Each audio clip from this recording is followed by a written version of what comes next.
Olá, eu sou Fran Bonassi e esse é o podcast Ideias que Mudam. Ideias que mudam a sociedade, mudam os pensamentos, mudam o coletivo. E hoje a nossa convidada é a Flávia. Bem-vinda, Flávia. Eu vou falar brevemente, então, um histórico teu e depois eu gostaria que tu te apresentasse. Beleza. Então, a Flávia é mulher, é mãe do Charlie, esposa, amiga, com formação em letras, português e inglês, pós-graduação em literatura e pós-graduanda em autismo e deficiência intelectual. Ela é uma das representantes da Moab aqui de Farroupilha, também representante a nível estadual e nacional. Bem-vinda, Flávia. Obrigada, oi. Então, é isso, né? A vida inteira eu trabalhei na educação, né? Esse meio educacional eu conheço muito bem, justamente por ser formada em letras e a vida inteira ter trabalhado, né, em sala de aula, no administrativo, até no núcleo, né, de Curitiba. Eu sou de Curitiba, nascida e criada em Curitiba, eu moro em Farroupilha fazem uns 5, 6 anos, mais ou menos.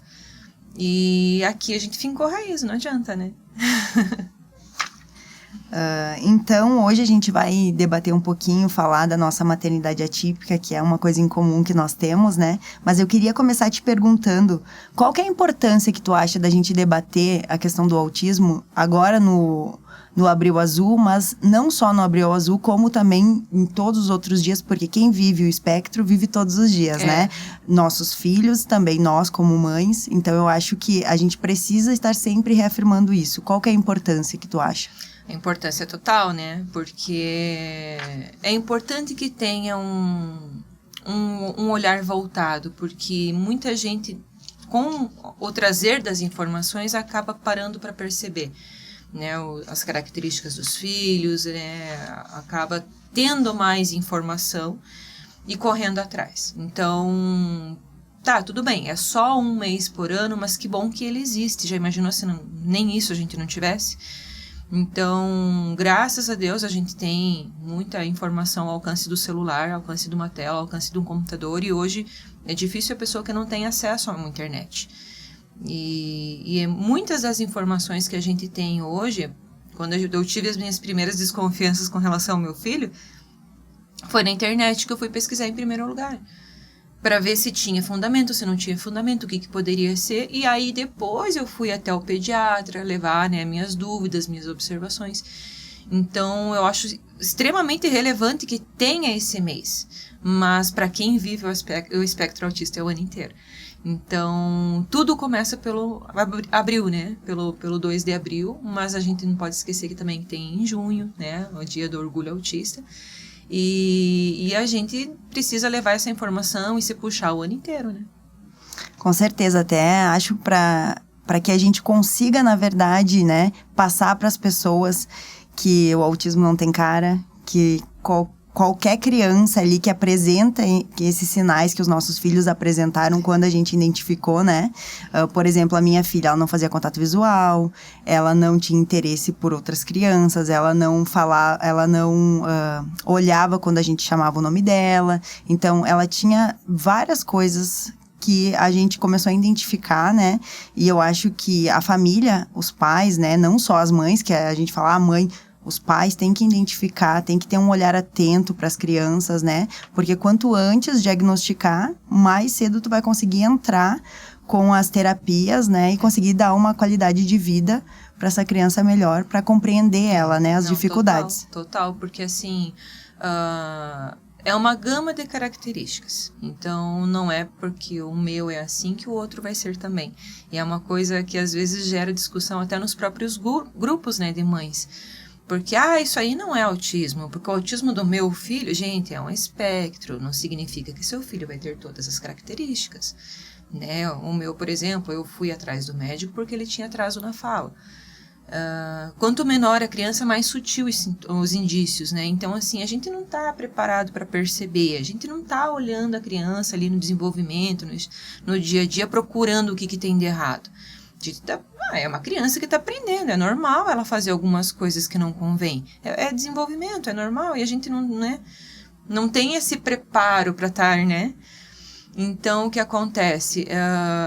quando a gente acaba percebendo... Eu fui no médico principalmente pelo atraso na fala. E ele me pediu para ver videozinhos do Charlie quando ele era menor. E aí, quando eu comecei a mostrar os vídeos, olha, isso aqui tem a ver, aqui tem um pouco de flapping, aqui, olha, ele não tá fazendo contato visual. Então, assim, os indícios já estavam ali. Só que eu não tinha um olhar preparado para observar ainda. Né? E o que me chamou a atenção foi o atraso na fala. Né? E assim, infelizmente, né, o autista é diferente do outro e a gente precisa sempre estar, né, em parceria com o médico precisa saber, né, hoje em dia a gente precisa de pediatra que olhe, que faça o acompanhamento, porque eu costumo dizer assim, quando a gente tem atraso no desenvolvimento, isso significa prejuízo. E o prejuízo, ele não vai sanar sozinho. E quanto mais você esperar, maior o prejuízo vai ser. Não significa que todo atraso na fala é autismo. Mas, se ele está com atraso na fala, quem que é o profissional que vai lidar disso? É a fono. E vamos levar para a fono, ué. Uhum. Não quer dizer, não, eu estou procurando autismo no meu filho. Não, eu estou procurando tratar o que está ficando para trás. Se ele é uma criança, os coleguinhas da idade dele já estão falando, é normal, menino leva mais tempo mesmo. Gente, não é, cada criança tem seu tempo, não. Tá? Cada criança tem seu tempo dentro de um esperado ali. Se você extrapola muito aquilo, vai atrás, é pro bem do seu filho, você não pode ficar esperando, né? E toda essa questão também eu acho, com os pediatras, as pediatras, enfim, de ter um olhar, né, realmente na criança e não só de cumprir aquilo que ela tem para fazer durante a consulta, né? Tá comendo, tá fazendo xixi, tá fazendo cocô, né? Então, assim, quais sinais, tem algum sinal, mãe, que ele apresenta, ou que ela apresenta, que você acha que a gente precisa investigar? E, pelo que eu converso com as mães e amigas que têm, eles não perguntam isso, né? Não. Então, assim, é uma coisa, eu acho que todo profissional tem que se atualizar também. Claro, a gente entrou no universo do espectro, depois que a gente descobriu que éramos mães atípicas, né? Sim. Acredito que para ti, ouvindo ontem a tua palestra, também foi assim. Então, a gente começou a procurar mais, entender, para conseguir entender os nossos filhos. Mas quem é profissional da saúde e atende crianças, atende jovens, enfim, precisa estar atualizado para conseguir, né, ser o suporte dessas famílias, dessas crianças. Sim. Eu até fiz o seguinte raciocínio com meu marido em casa esses dias atrás. Assim, família não tem formação, cada um tem uma profissão, cada um vem de um meio, né, é o seu ganha-pão, então assim, nem todo mundo tem contato com o mundo da educação. É o que eu falei na fala ontem, se você tenta passar uma nota de dinheiro falsa para quem trabalha num caixa de supermercado, só de encostar na nota a pessoa vai identificar, porque ele já está acostumado com aquilo. Então o menor indício já vai perceber. Quando a criança está na educação infantil, quando a criança é diferente, acende uma luz amarela em quem está ali no dia a dia lidando com criança. Porque por mais que toda criança seja diferente, tem uns que são mais diferentes do que os outros, né? E quem está ali no dia a dia precisa estar atento. E, gente, por favor, quando as professoras falarem para vocês, olha, a gente tem observado que seu filho é um pouquinho diferente, validem isso. Validem. Justamente por isso, porque assim, elas estão em contato com várias crianças, elas sabem o que é além do diferente, né? O que é considerado normal ou não normal. A professora não pode laudar ninguém, mas ela pode acender um sinal amarelo. Olha, se fosse meu filho, eu procuraria ajuda. Então, meu filho já tinha atraso na fala, eu tive uma conversa na escola nesse sentido também, e foi o que me motivou a ir em busca do que estava acontecendo. Né? E eu agradeço hoje, até hoje, por a escola ter me acendido esse sinal amarelo. Então, assim, tem crianças, tem famílias que não levam as crianças para a escola, para a creche, né? Então, preferem ter uma criação em casa. Ok. Então, assim, se mãe e pai não têm o olhar treinado, se mãe e pai estão acostumados com o seu filho em casa, que com a família ele é de um jeito. No meio dos outros alunos, das outras crianças, ele é de outro jeito. Mas aí, Quem que tem que ser o profissional que vai estar avaliando, que vai estar percebendo qualquer coisa, se a mãe e o pai, tipo, a mãe tá trabalhando, o pai tá trabalhando, às vezes a criança fica com a avó, ou o pai trabalha e a mãe fica em casa cuidando da criança até determinada idade, combinado da família. Quem que tem que ser esse profissional? O pediatra. Então, assim, a gente precisa que os pediatras tenham um olhar, porque o que acontece muitas vezes é que a gente vai até o médico, olha, fala dele tá meio devagarinho, será que, né, tá tudo certo? Pare de procurar problema nessa criança. É uma criança linda, olha, saudável. Não tem nada, é saudável. Olha, ele só come determinado tipo de comida, é normal isso? Então, às vezes, a mãe já vai pro pediatra com dúvida e sai de lá se sentindo a pior das mães. Porque como que eu, como mãe, tô achando defeito no meu filho? O pediatra me faz pensar assim. Né? E eu acredito que deveria ser o contrário. Esse pediatra poderia ter assim um olhar assim para identificar esses atrasos, para quem sabe, tudo bem, o pediatra pode dar laudo, sim, né? Mas se ele não se sente confortável com isso, então encaminha para um neuro, né? Fazer um encaminhamento não vai matar ninguém. O que a gente está perdendo tempo é ver criança com atraso no desenvolvimento e o pediatra fazer de conta que não está vendo. E os pais estão fazendo de conta que não estão vendo. E a criança que poderia estar recebendo intervenção, que poderia estar pondo prejuízo em dia, está aumentando o prejuízo. Muitas vezes são crianças também que, por exemplo, têm uma idade já avançada e ainda usam fraldas, né? Então, também essa questão de não conseguir segurar, de não conseguir se sentir, né? Eu acho que são vários olhares, na verdade, não somente das estereotipias que a gente fala, mas outras coisas também de acordo com o corpo das crianças, né? Que os pais precisam, os familiares, enfim, precisam identificar que isso pode sim, né, ser um atraso significativo e estar dentro do espectro. A questão do cortar a unha, cortar cabelo, sabe? Ir no banheiro, se desfazer da fralda, né? O desfraude. É muito mais complicado quando a gente vive num mundo atípico, tá? E a gente precisa entender por que isso acontece. Na cabeça deles, a unha é minha, faz parte do meu corpo. Por que você quer cortar uma parte do meu corpo fora? Entendeu? O cérebro deles funciona de uma maneira diferente. Então, assim, precisa ter todo um rebolado, todo um trato diferenciado para eu conseguir cortar a unha do meu filho, né? Hoje, cortar a unha da mão, beleza, com ele assistindo, ok. A unha do pé eu tenho problemas até hoje. Tomar banho, por exemplo, ele tem uma hipersensibilidade no couro cabeludo. Então, enquanto ele tomava banho na bacia, perfeito. E quando foi para ligar o chuveiro? Em um dos cursos que eu fiz, teve uma criança que já estava desfraldada, tinha 8 anos, já estava desfraldada, já tinha independência do banheiro. E aí, quando foi imposto para ela tomava banho com chuveirinho, na bacia com chuveirinho.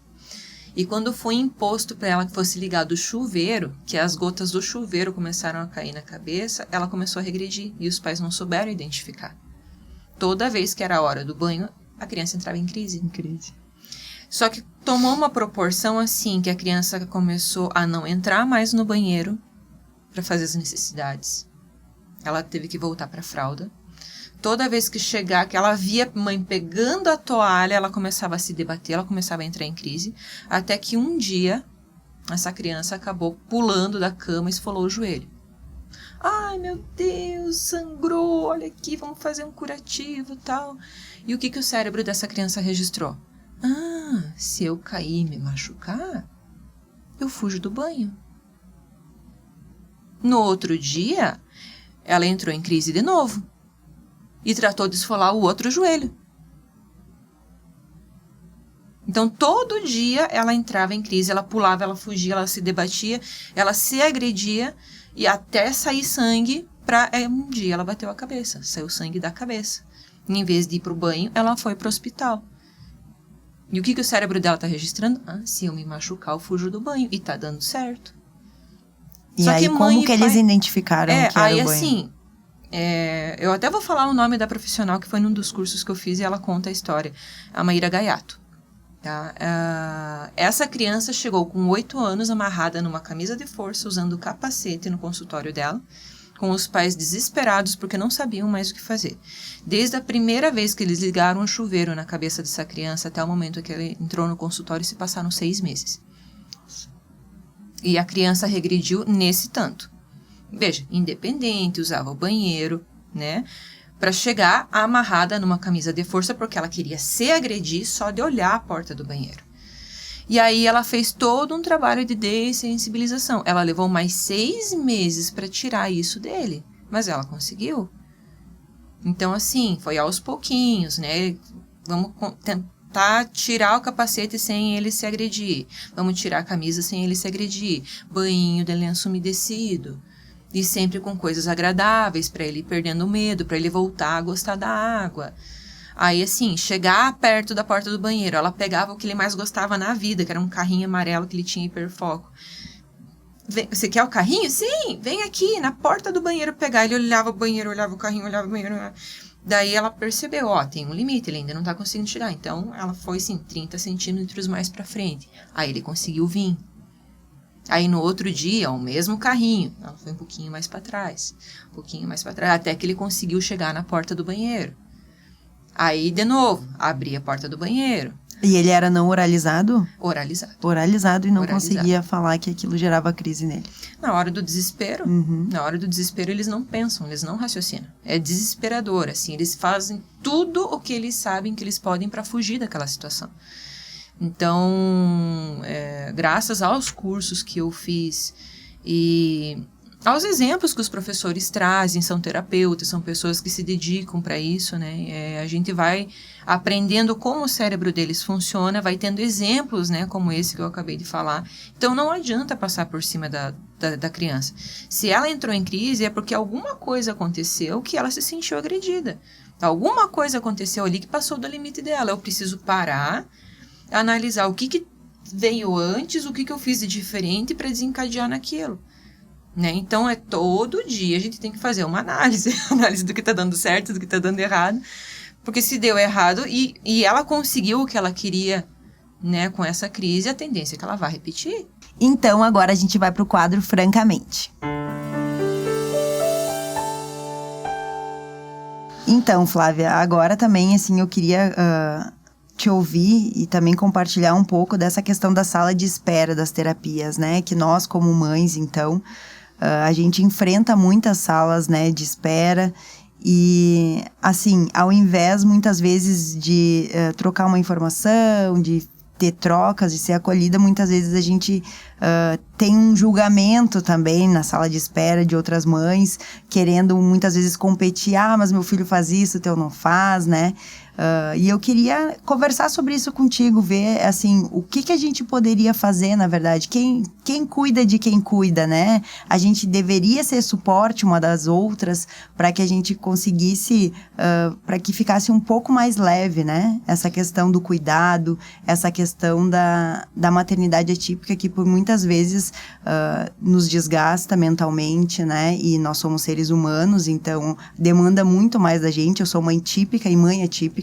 A minha filha típica demanda muito mais de mim, mesmo a outra sendo menor que ela. Então, eu entendo o quanto isso é importante, eu acho, esse olhar para as mães também. E eu queria ouvir de ti, como tu enxerga isso, como tu vê essa questão. Eu acredito muito na rede de apoio, tá? E, assim, eu sou como uma pessoa que é completamente contra esse negócio do competir. Tá? O meu não é nem mais, não é nem menos. E eu converso muito com as pessoas nesse sentido, né? Então, quando eu tenho oportunidade de conversar, como você mesmo colocou, a gente se encontra sempre na sala de espera, em uma terapia, outra terapia. É um momento que eu costumo levar os meus livros sobre o autismo, né? Então, enquanto meu filho está em terapia, eu estou lendo, né? Mas, assim, quando tem alguém esperando também, que também é uma mãe atípica, né, que às vezes é a única oportunidade que ela tem de conversar com alguém, e eu também. Então, nesse momento, eu prefiro conversar do que ler. Né? E assim, são experiências completamente diferentes, apesar do laudo ser o mesmo. Um já sabe ler, outro não sabe ler, outro está na fralda, outro está com seletividade alimentar. Então, assim, são tantos embates que a gente passa. E às vezes é tão gostoso ouvir outras mães no sentido de... Não que é gostoso ouvir as cargas da outra, mas para a gente perceber que a gente não está sozinha. Porque o meu filho me traz muitas dificuldades. E eu sei que as dificuldades que ele enfrenta são maiores ainda. Eu abri mão da minha profissão, eu abri mão da minha vida para focar no autismo, para focar nele, para fazer ele se desenvolver. Eu não vou ficar eternamente cuidando do autismo, estudando o autismo e focada nisso, mas neste momento eu estou. E eu acho legal essa troca, porque, como eu comentei, enquanto mães a gente se entende. Quando eu descobri o autismo no meu filho, eu tinha uma dificuldade imensa, porque assim, eu não conhecia nenhuma outra mãe de autista, para poder dividir isso, para poder... Eles não sabem o que é uma crise, eles não sabem o que é uma seletividade alimentar, o que é uma criança caminhando na ponta do pé toda manhã, e que se você não está atento a isso, passa batido e talvez pode desenvolver uma questão fisiológica, vai precisar de fisioterapia, encurtamento de tendão. Então, assim, o buraco é mais embaixo. Criança com autismo não dorme direito. E a gente, troca figurinha, vai conversar. Olha, no meu eu fiz assim e deu certo. Tal médico receitou tal coisa. Para mim deu, para mim não deu. Então, trocar experiência. E assim, a gente tem que aproveitar esses momentos mesmo, assim, sabe? Que a gente se encontra e pode conversar. Que não é sempre que dá, né? Eu queria fazer, agora a gente já encaminhando para um fechamento, e pensar no como seria um mundo ideal, na verdade, para nós mães, assim, né? E a gente vai para o quadro, então, Que Bom Seria. Para mim, o mundo ideal seria se a gente tivesse rede de apoio também em outras mães atípicas, não só com os nossos companheiros, né, com os pais, enfim, aquelas mães que podem contar com o pai, porque a gente sabe que quando o diagnóstico vem, muitos pais deixam, né, essa criança e essa mãe, e ela acaba vivendo essa maternidade solo, então, uma maternidade atípica solo, que com certeza é muito mais desafiadora, né, muito mais difícil. Então, como, na verdade, assim, o que seria o ideal para mim? Seria que a gente fosse colo uma da outra, seria que a gente pudesse ter uma rede maior, e aquele grupo que a Moab tem, eu já queria te falar de antemão que eu me sinto acolhida ali, porque é exatamente isso que tu falou, não é uma competição, para minha filha a minha filha é melhor ou pior, não. Até quando foi questionado sobre um dentista, né, indiquem dentistas para levar um filho, eu contei a experiência da Ceci, né, com uma dentista da cidade. Então eu acho que é isso, a gente poder falar que serviu para minha filha, pode ser que não sirva para outra criança, porque cada criança é diferente, tem as suas particularidades, mas que a gente possa falar e falar não só das coisas boas, mas também muitas vezes das crises, do quanto a gente passa por momentos difíceis, né, na nossa maternidade, e aquele grupo é muito legal e eu acho que mais pessoas deveriam conhecer. Eu não conhecia, foi a Anne que me colocou no grupo, e fico muito feliz que tu tenha tomado dado esse pontapé inicial, tomado essa atitude, então, de criar esse grupo para acolher as famílias. A gente unido se fortalece, né? Então, eu gosto muito do grupo, sim, já me ajudou muito. Ele tem muita gente legal, muita gente bacana. E o caminho vai lapidando a gente, né?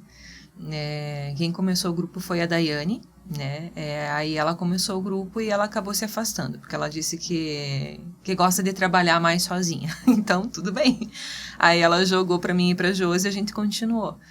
Então, eu gosto muito, Fran, de pensar que tá difícil hoje, sim, mas que tá difícil porque a gente tá ousando mudar a chavinha. Porque se a gente pensar 5, 10, 15 anos atrás, o que acontecia com as pessoas com deficiência?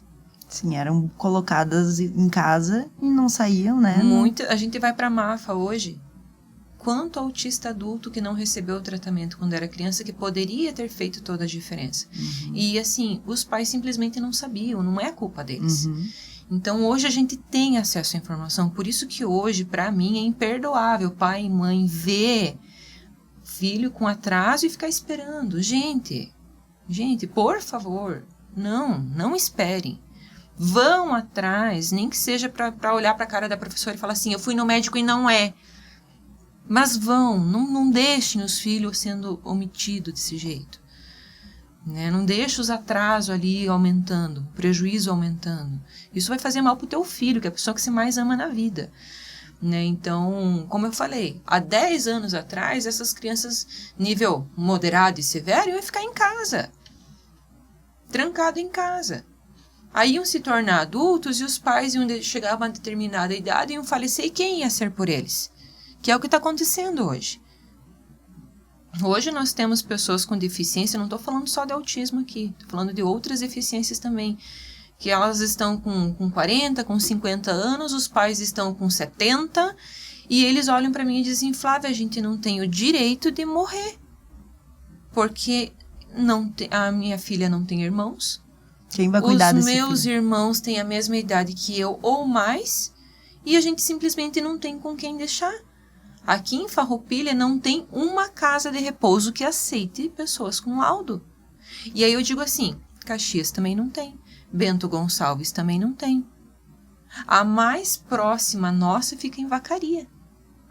Aí uma pessoa com autismo que cresceu, que precisa de rotina, que cresceu num determinado ambiente, além de perder as duas pessoas fundamentais do desenvolvimento, que é pai e mãe, ou pelo menos a mãe, né, para quem é mãe solo, e além de perder a pessoa que é fundamental, que é a referência, ainda tem que mudar de casa? Mudar de cidade?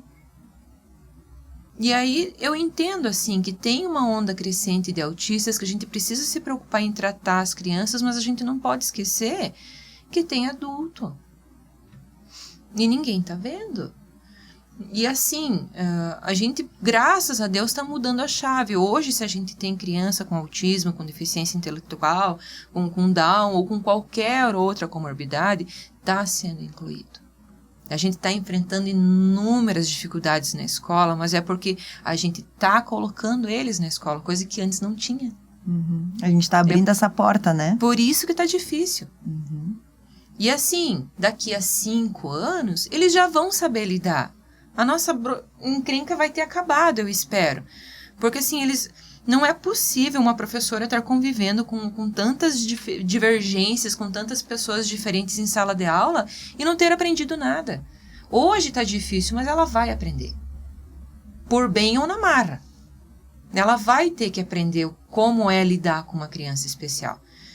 E aí, daqui a 5 anos, talvez a nossa luta seja outra. Com certeza será outra. Nós teremos, né, outras lutas, né? Com certeza. Flávia, eu queria, então, te agradecer a tua participação. Foi muito especial te ter aqui hoje, poder compartilhar um pouco da tua experiência e também do teu conhecimento todo sobre o espectro, né? Mandar um beijo pro Charlie também e dizer muito obrigado, se tu quiser deixar alguma palavra final para as pessoas. Obrigada. Sim, quero agradecer você, o espaço, quero agradecer a todo mundo que está ouvindo a gente, quero agradecer a todo mundo que tem acompanhado a nossa luta, né? Você é mãe atípica, você não está sozinha, né? Acredite, a gente tá no mesmo barco, o autismo nos une, e é assim que a gente tem que caminhar, né? A gente tem que se ajudar, porque a gente sabe das dificuldades que a gente enfrenta, né? E se a gente não é pela gente, quem vai ser? Né? Então, marido, né, obrigada pela parceria. Charlie, né, você é o maior presente que Deus mandou para mim.